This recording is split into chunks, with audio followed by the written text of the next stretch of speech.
eu não sou negro. Sou branco. Mas podia ser negro. Podia ser índio. Eu amo Macunaíma. Eu não tenho autoridade do Vinícius para dizer que eu seja também um branco preto do Brasil, como ele diz no samba da benção. Na infância, me ensinaram a contar, a ouvir, a fazer racismo, que eu chamava de brincadeira, com o negro. Na família, na escola. Gente adulta me ensinou a brincar de racismo com o negro. Sempre tive amigos negros. Lembro de um que era filho de um senhor que vendia peixe numa Kombi, Edson. Foi meu primeiro amigo de escola, um negro. Lá em 1984, 85. Depois, a vida foi me levando e foi se constituindo, né, próximos de todas as raças e cores. Sidney, né? Depois, mais tarde, o Leandro. Depois, mais tarde, já na vida religiosa, João Antônio, né?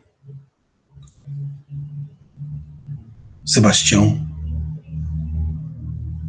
Todas as pessoas com quem tive bastante amizade e que fui aprendendo, né, dentro, obviamente, do amadurecimento de vida, a respeitar o negro. Eu acho que é isso que precisa. Assim como aprender a respeitar as mulheres, assim como aprender a respeitar os direitos dos índios, assim como aprendi a respeitar os mais idosos, assim como aprendi a respeitar as pessoas mais simples, com menos informação, instrução, no limite daquilo que elas podem falar e não se sentir superior. A intransigência sempre acontece. E nessa história hoje da consciência negra, né, com essa situação de mais um caso de racismo e até mesmo de assassinato no Rio Grande do Sul, a gente fica ainda entristecido e colocado numa situação. Por quê? Por que as pessoas não têm o bom senso de um tratamento isonômico, de um tratamento de igualdade entre as pessoas que nasceram na raça humana? Né? Essa semana que vai entrar, eu vou, junto com outro colega, o professor José Augusto, apresentar uma África que às vezes nós não conhecemos. Uma África vista por um senegalês chamado Cheikh Anta Diop, falecido em 1986, onde ele, por seus estudos sobre o Egito, ele mostra toda a riqueza da África, toda a beleza da África que o próprio Vinícius, já citado, no próprio Samba da Bênção, diz que tem a pele macia, como a pele de Oxum.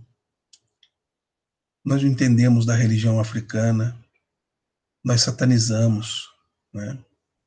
Até mesmo nos morros do Rio de Janeiro, os evangélicos de Jesus, ou pior, os traficantes de Jesus, destroem casas de mãe de santo, pais de santo, em nome da religião. Hoje, no Rio de Janeiro, a arquidiocese proibiu uma missa de quilombo.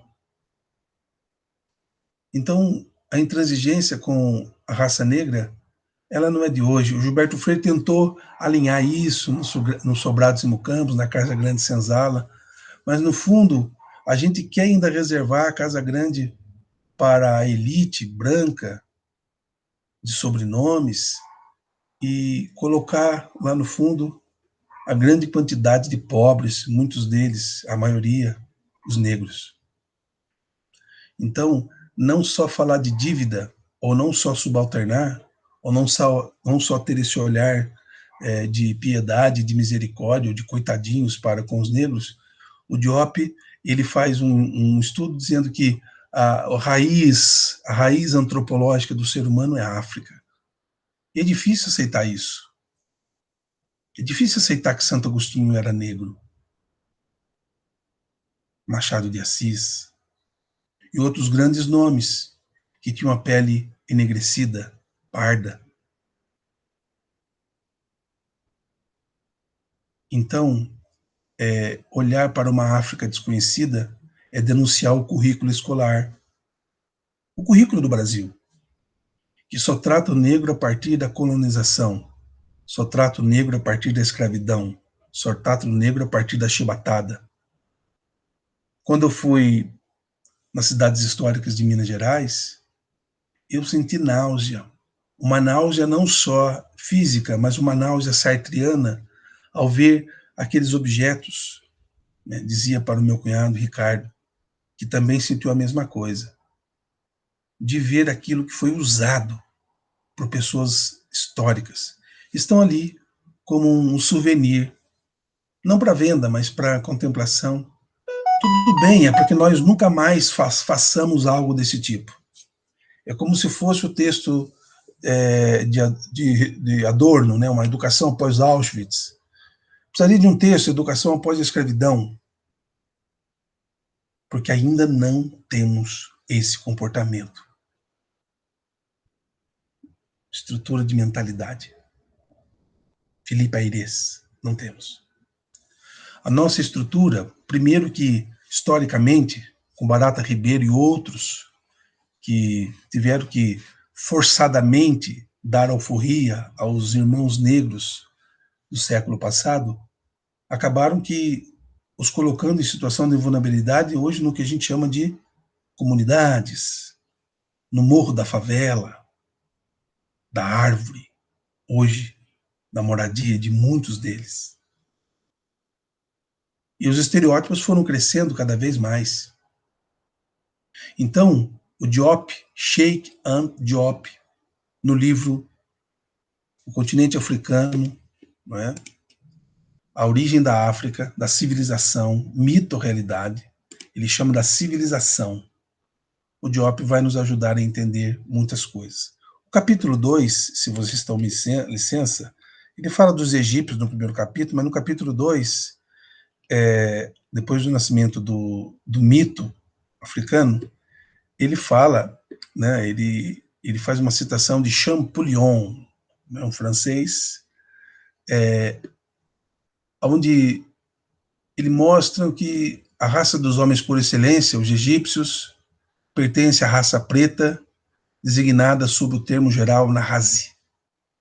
E esse aspecto é muito importante, porque é muito diferente. Sua cor de pele beira ao amarelo ou ao bronzeado, ele tem um nariz fortemente aquilino, grosso, barba pontuda preta, e veste um curto vestuário de cores variadas. Esses são chamados Namu. Finalmente, é o que chamamos de cor da carne, flesh colored, uma pele branca de tom mais delicado, um nariz reto e ligeiramente arqueado, olhos azuis, barba loira, amarela, etc. Esse é chamado de Tamoru.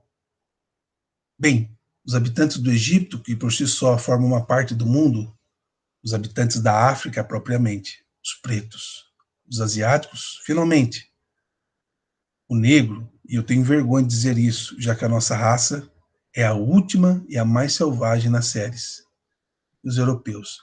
Então, o Jacques Champollion, Égypte ancienne, ele chama a atenção da importante missão que o Egito, como pertencente à raça negra africana, as ideias de que na África está a raiz mais antropológica possível da nossa humanidade, ao ponto de paleontólogos e também estudiosos de ossadas, né, da paleontologia, de arqueologia, de encontros de fósseis, dizer que nós temos lá ainda casais, né, o casal mais antigo, né? Na antropologia filosófica e teológica, quando eu fiz teologia, dizia-se que o Adão e Eva primordial estava na África. e que o Jardim do Éden não seria na Ásia propriamente, mas na África, né?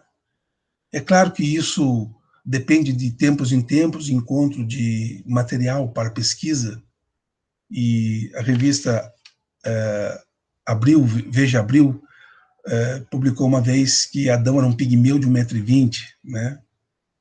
Está tendo um texto que vai ser publicado não, vai ser socializado semana que vem, que é apenas uma resenha de uma revista. Mas muito bem, esse vídeo de hoje, ele é uma homenagem para dizer o seguinte: nós temos, historicamente, que alguma coisa que de pedido de perdão aos irmãos negros pelo racismo em forma ou em tom um dia de brincadeira, pelo racismo midiático, até mesmo em programas banais como os Trapalhões e outros, de achar que o próprio Deus gostava de ser brincado, de ser zoado ou de ser vítima de racismo, de naturalizar essa ofensa. Hoje você vê que o estilo pânico, né, de fazer a graça humilhando o outro, é exatamente o racismo que nós fazíamos e que muitas vezes o negro ria porque era a única defesa dele para não sair da porrada. Então também convido vocês, sem menosprezar as dores, as angústias, as tristezas, os fatos, a morte, a dor, o sangue, a incompetência humana, a incompetência da lei, a fragilidade, a inocuidade dos julgamentos, a peste que percorre os estereótipos de achar que negro não presta. Nós devemos tudo isso a vocês. E eu encerro essa minha homenagem, essa minha fala, esse meu protesto, junto com vocês.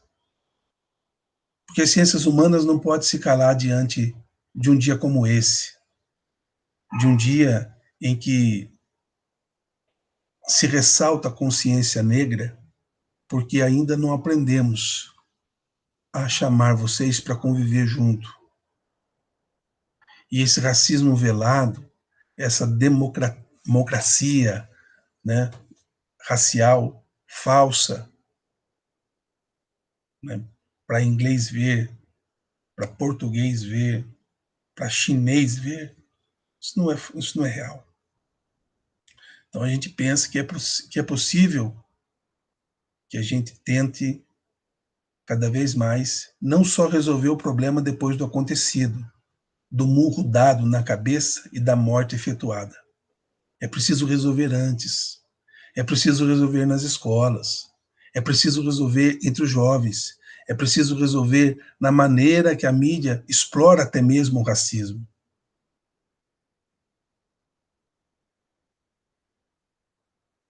O negro é bonito sempre. A negra também. Linda. No molejo, no requebrado do samba, e em tantos outros modelos prêt-à-porter que nós temos para falar de vocês. Dessa cultura linda que eu aprendi a conhecer e a respeitar. Né? Não só nesse texto do Cheikh Anta Diop, mas em outros textos que pesquisam a chegada, a colaboração e o levante do Brasil a partir da mão do sofrimento. Né? Uma das obras bem caipirescas, mas de uma genialidade profunda, é Jeca, seu filho preto, do Mazzaropi. E como eu desejei que a professorinha beijasse o filho negro.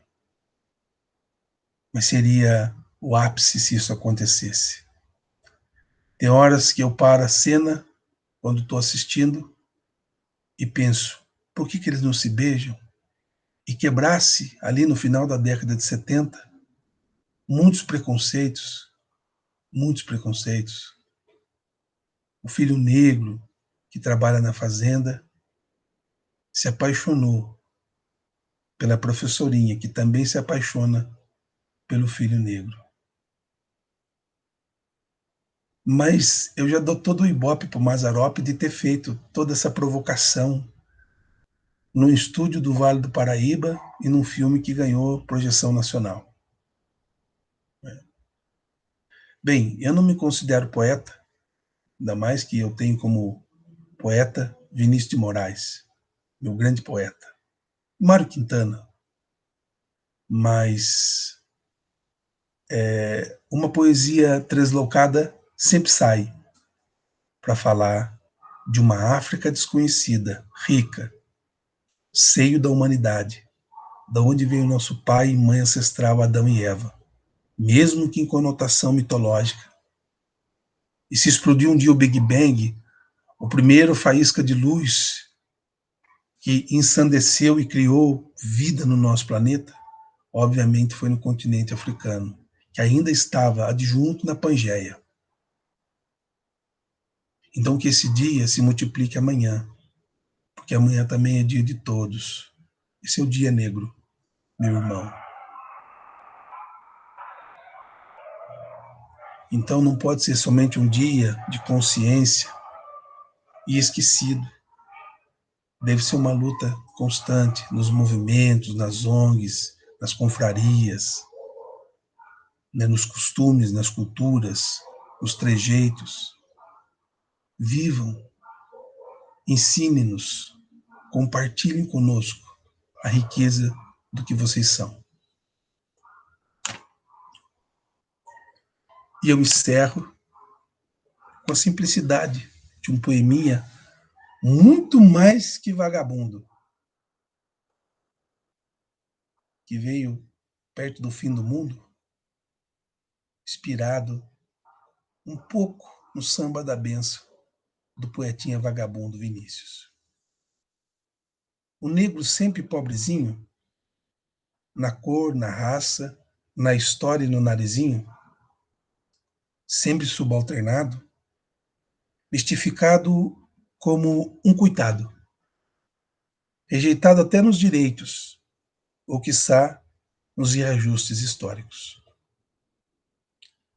Agostinho de Tagaste, branco, pesquisa no Google. Machado de Assis, como era? E o currículo escolar? O negro e a África, sinônimos de escravos. É preciso dizer e rever uma África desconhecida. Uma história do Egito à África do Sul. Uma história que vá do Egito à África do Sul. De Cairo a Istambul, que ainda não nos foi contada.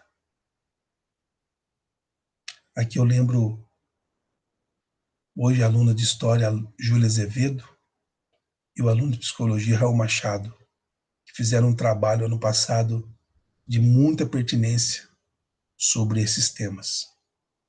A eles, o meu louvor por ter mais despertado em mim essa curiosidade de uma África que nós não conhecemos. Volto ao texto.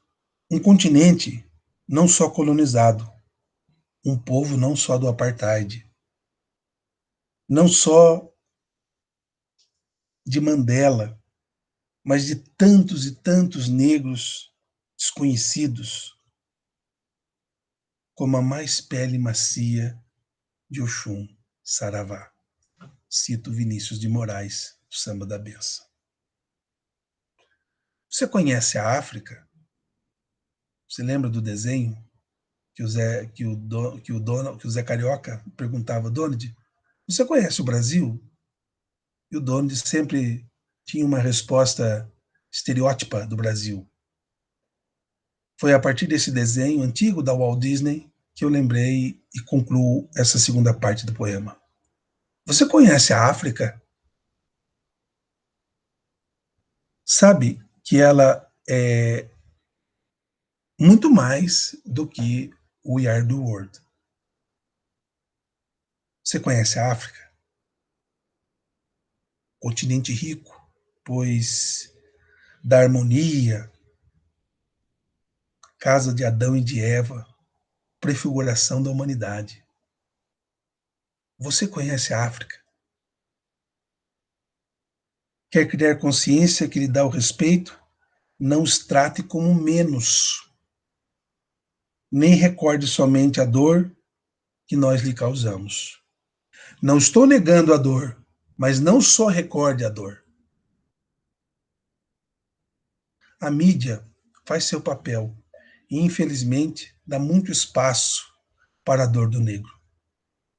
O racismo é real, é incivilidade, é maldade, mas não é a única palavra, como diria Sartre. Não importa, negros, com o que fizeram com vocês. Importa para a lei, para a justiça, para fazer justiça a vocês. Mas importa, de hoje em diante, doravante sempre, o que nós, sociedade civil, e vocês, comunidade negra, possam fazer com que a história fez de vocês. Uma África desconhecida. É urgente, pessoal. Onde não há dor, não há sangue, mas vida, esperança e amor. Essa é minha homenagem, como professor de Ciências Humanas e Sociais, a todos os meus irmãos negros e negras, conhecidos de ontem, de hoje, de outrora, os citados, né? Os que convivem comigo hoje, professor Ayrton, um pastor, um professor cheio de vida, as partilhas com o professor Pedro Ivo e a história da sua família, apesar dele ser como ele se diz, aspa, um negro albino, e tantos outros alunos, amigos e colegas, eu aprendi a escutar e a respeitar. Uma África que ninguém conhece. Uma África berço da humanidade, berço da civilização, pai e mãe de todos nós. Saravá.